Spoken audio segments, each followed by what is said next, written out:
And I want to talk to you about winning. How many of you want to win? I want to remind you of something. You are one decision away from changing your life. You're one new meeting, one new relationship, one new action, one new decision away from shifting your life from where it is right now to a totally different place. So what's the decision? There's something you've been hesitating on. There's a contact you need to make. There's a job you need to quit. There's a relationship you need to engage in. Maybe there's a relationship you need to leave. I don't know what it is, but I know there's a decision that you need to make to take you to the next level, because decisions shape our destiny when they're backed up by some massive action. But you can't take the action if you don't decide. If you don't like how it is for you, change it. If it doesn't suit you, change it. If it isn't enough, change it. And I challenge you to do that, because you can change. See, you don't ever have to be the same again after tonight, only by choice. If you don't like your present address, change it. You're not a tree. People avoid being desperate. You might think that's a negative thing, but when you're in a desperate place, you take the best actions. Those of you that are achieving, one of the reasons the achievement is slowed down is you've allowed yourself to feel less desperate. When you were broke and starting your business, or when you were brand new in your relationship and you were desperate to get her to love you, you took massive, big action. When you remove desperation, all this bullshit creeps into your life where you think you have to have the perfect plan and look the perfect way and have the perfect thoughts and be all zen and perfect. What you need is to be desperate. What you need is to get after it. Why? Because our obsessions become our possessions. Start working and developing yourself now and prepare yourself for what it is that you want, because you expect to get it. It was Whitney Young. He said, it's better to be prepared for an opportunity and not have one than to have an opportunity and not be prepared. When you want something out of life, don't worry about how you're going to get it. How is none of your business. The most difficult thing it is to hold the vision. It's to hold the vision. You want to be persistent about what it is that you want to achieve. Alexander Graham Bell said, what this power is, I cannot say. All I know is that it exists, and it becomes available only when a man or a woman is in that state of mind in which he or she knows exactly what he or she wants and is fully determined not to quit until they find it. What you obsess about most regularly, you will eventually possess in your life. What our dreams are, what we believe we deserve, when we become obsessed about those things, long term, we end up possessing those things. When our children are learning how to walk, how many times will your baby attempt to walk and fall and you just say, just sit down, don't try anymore. You've fallen 20 times. When will a baby walk? It will walk when it walks. That's when it will walk. Don't get caught up in, well, I've tried it 4 or 5 times and things didn't work out. If there's something that you want and you're hungry for it, you've got to do whatever is necessary until. And when you give the best you can and that's not enough, you must do what is required. And don't give up on yourself. Don't throw the towel in so quickly. Many people give up on the 1-yard line, where if they have the determination just to keep on knocking. It's a funny thing about life.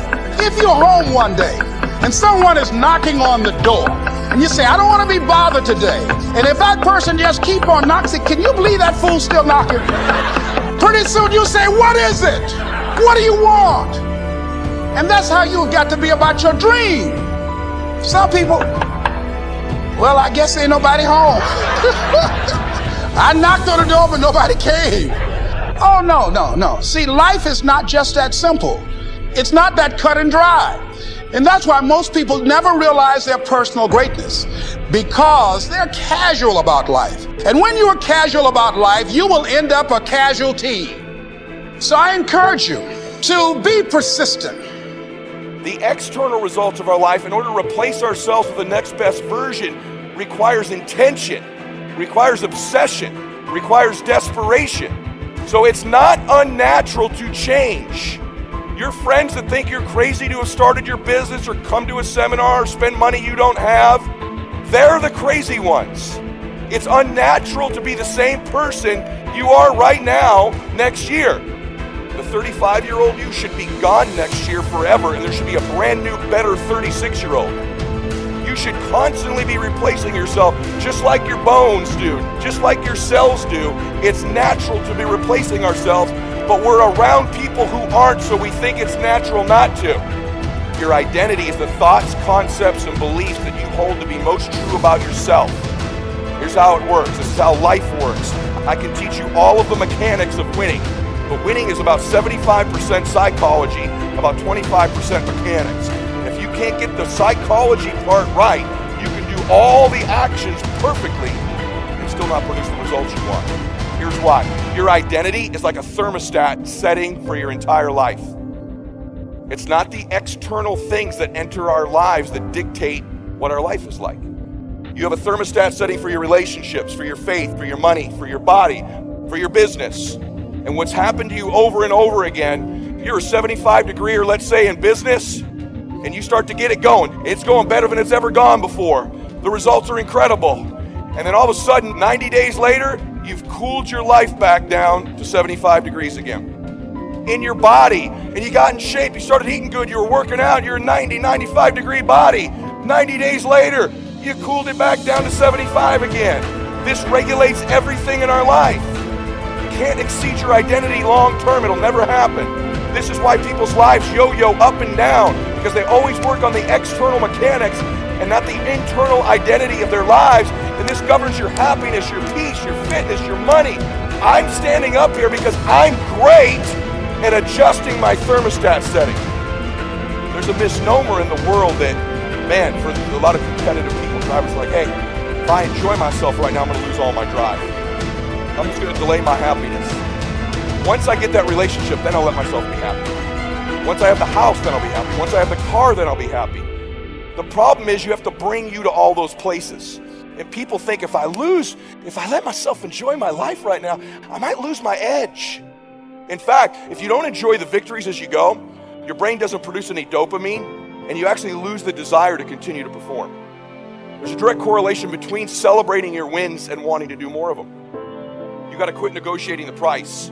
Right now, make the decision that any price is worth it as long as it's legal, ethical, and moral for you to make your family proud of you. Stop negotiating the price. This negotiation you keep doing in your mind. Is this really where I'm supposed to be? Is this what I'm supposed to be doing? It steals all your energy. It steals your focus.